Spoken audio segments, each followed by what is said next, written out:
Imagine a world with no buttons. Think of how many buttons you push every day. I mean, it's completely ridiculous. You push a button to get into your car.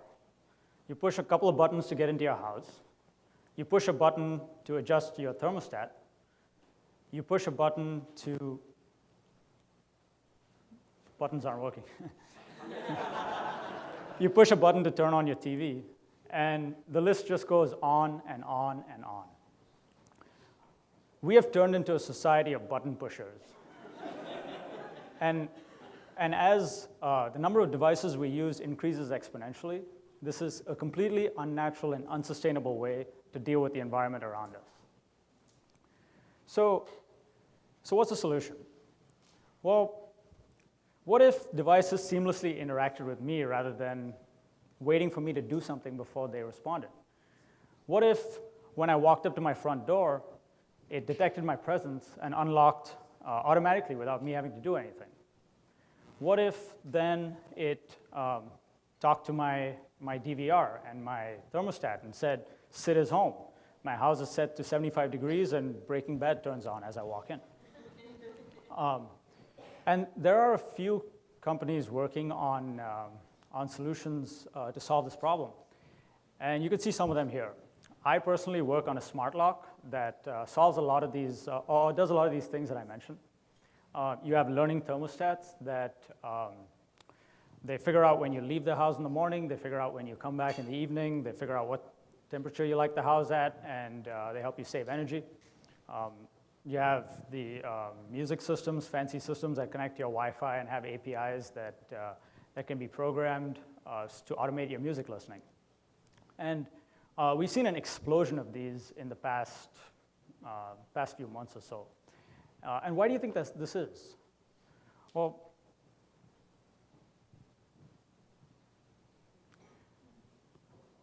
how many of you, actually, let's try this. Who does not have an iPhone or an Android on them right now? All right, a couple people trying to be difficult. But anyway, most of us are carrying around these little computers in our pockets that they know who we are, they know what we like, they know what we dislike, they know where we go, they know when we go.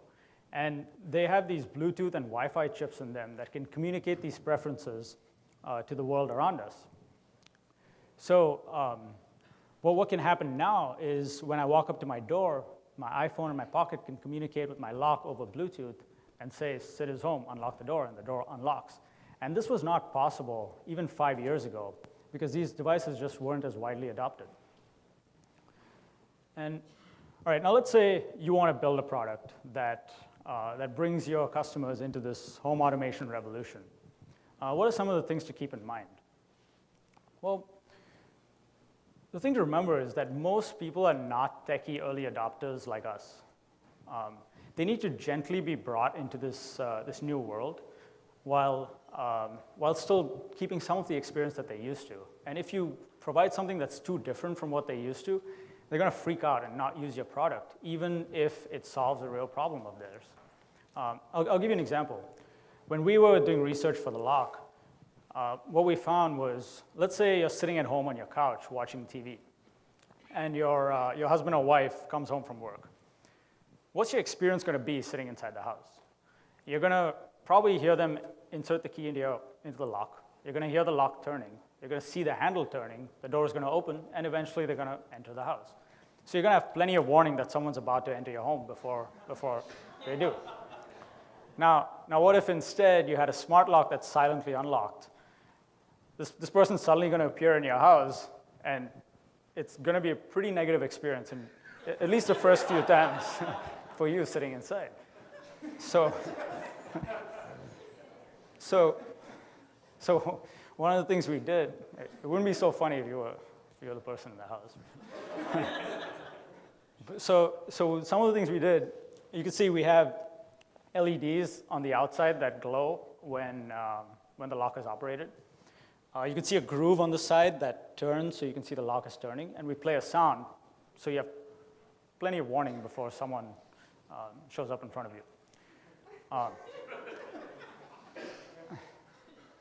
And so this is just some of the things to think about if you're building a product for this connected reality. But let's say, I need to do that. So now we've kind of seen where this technology has been moving over the past few years, but what's the future going to look like? So I strongly believe that as sensor technology improves, we're going to move away from using our phones and buttons and things like that as triggers to using our physical presence as triggers.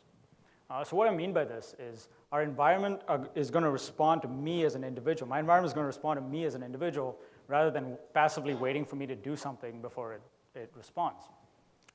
And you can imagine things that can be created when this becomes a reality, like an emergency alert system in your grandma's house that calls 911 if it detects something unusual, or a music system that figures out what your mood is and plays the right song at the right time. And we're already seeing companies taking advantage of this. Some of them that put sensors around your house and they aim to really be the pulse of your home. So anyway, what does this all mean? Like any good San Franciscan, I like to ask myself, why am I doing what I'm doing? And does my fridge really need to call Safeway when I'm running out of beer? Maybe, probably not. But it's these little moments of magic that we create when using the technology around us that make us happy. And I really believe we're at the start of a technology revolution that has so far only been seen in science fiction books and movies. And I, for one, am really looking forward to what my home would look like when we finally kill the button. Thank you.